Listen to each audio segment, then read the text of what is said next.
Okay guys, just wanted to review all of our strangles that we did in May. So again, we spent the whole of the month doing key strangles from all different positions. So got a list of about 25 to 30 strangles. We'll just try and quickly go through each of those just as a reminder for anybody that needs to go back and check them out again. So first and foremost from the mount, we looked at just a classic cross choke. So again, from here, anyone's got defensive hands in place, we open up their lapel to slide our hand through and get a nice, deep, strong grip. Once we've done that, we can move and base out with control to make sure we don't get bridge and roll, bringing our head over towards this side, away from the side that they're likely to reverse us on. Once we get a good strong grip from here, depending again what his resistance is going to be, if he starts to grab my arm or starts to threaten to bridge and roll, got a few good options. First one's going to be just to lift my arm up. So lift up, put pressure on his chin, come underneath, slide my hand through and get a nice deep grip on the other side.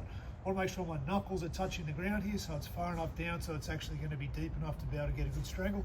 And then as I come to finish the choke, I want to supinate my wrists. So I want to make my wrists go straight. Okay, I don't want to be trying to choke somebody out like this. I want to make sure that they're making a straight line together, either this way or that way or that way, whichever way is needed for the particular setup you've got. And once we've got that, I turn my hands down. The best way to turn them as far as possible is to bend my elbows. So I bring my head down to the ground for base, but also it gives me a chance to bend my elbows. Now I can supinate and I can pull up to get a strong finish. So that's a classic cross lapel choke. So from here, the other great way to do it is Hodger Gracie's technique, again from the Worlds. So he comes in, feeds his hand through, again puts the forearm down to control over here. From this position now, I need to move across the other side without getting swept. So I move my hand across for base. And now once I'm here, I bring my forearm across his head to turn his head away. Now I'm going to get my thumb, put the thumb in right behind his ear into the lapel. So thumb first grip. Now I can swing my hand around in front. And again, I've got that one up, one down grip. Supinating my wrists, elbow, head down, elbows in tight, and squeezing to finish. We also showed Saulo finish from years ago, where again, whichever way we set this up, once I have this grip, if I'm here and the person starts to attack my arms and is giving me a hard time, or they're off balancing me, stopping me from being able to get down, I can put my leg up. Just hold on that right side, Jace. So I can put my leg up over the top, okay, and I can actually use this, my leg now, to pull up and push to bend my elbows this way to get a strong finish. And finally from the mount, we looked at a classic Ezekiel choke. So again, come through, we're down low, controlling with a cross face pressure, keeping nice base over here. We can come through, we can find the cuff on our free hand, swing it in front over here, pull it in nice and tight, and now again, either staying low or extending up and away, and we can come through and get a good strong finish. So from here as well, if Chase manages to turn over onto his side, starts to escape, and we move into a side mount position. So once we're here, if I get in this position, I can control him, obviously threatening to get behind his back. So from here, we can fight from here. If I manage to open up his collar and get control of one of his lapels in through the back here, I can look to choke him. If my hand is underneath his arm, I can keep this grip here. Again, always having that pinky free so it doesn't get in the way as we go to bring the pressure around behind.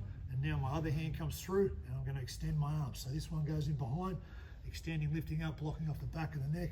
And now as we do that, our elbow lifts up and we bring that choking pressure through. If he does the same thing here, and he blocks my ability to get in behind his arm, I'm going to take it and I'm going to grab his leg. I'm going to swing through, pull him back over and end up in a bow and arrow choke. Same thing again, same grip, still got control of the leg. My foot's in position, which we'll look at from the back in a second as well. And my leg comes over the top of the shoulder here, so I can use it as a driving force away.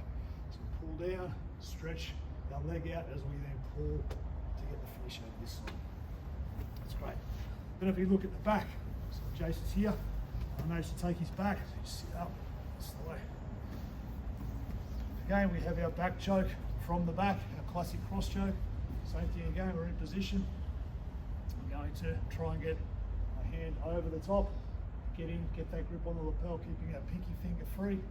The other hand underneath, comes through, thumb in on this side. Again, I'm going to pull this one down as I pull across with this one. So we get our classic in nice and tight to start with as we get the choke, and then from here I'm going to move, extend away to get a strong finishing pressure. I can even get the lapel half Nelson from here as well. Same thing, pressing in through the back to get that finish. Or once we're here, again, get my foot across to the far side and fall back into my bow and arrow choke.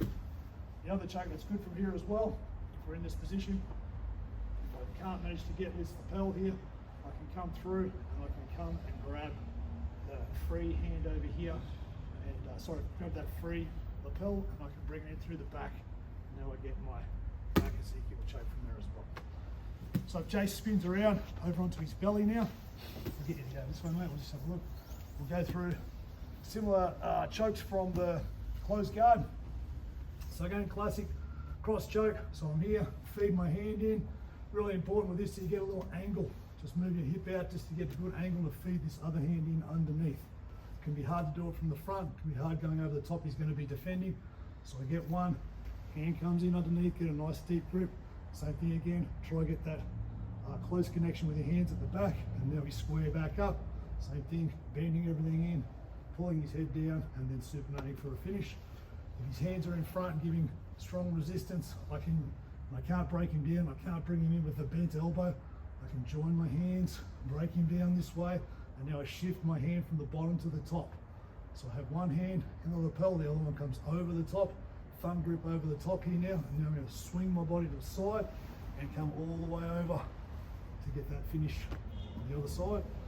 We also looked at a overhooking grip. So again, just around, sit.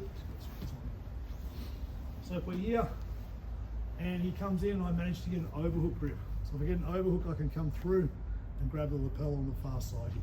Once I get this lapel, this is a real hanging choke. I just want to make sure that when I do this, my body weight is going to be the thing that puts the choke in, so it doesn't have to be super tight. If I get the position, my hip comes out, I find my hand over the other side, punch and grab hold of the lapel at the back of the material here, so I can use this as a block. But now from this position, I'm going to just move my head away as I do that with some weight that's going to bring that choke on. The last thing we did from here, we had the grip, we pulled the person down, and then we moved out and sat up and went through for a single lapel finish on that side as well. And that's part one.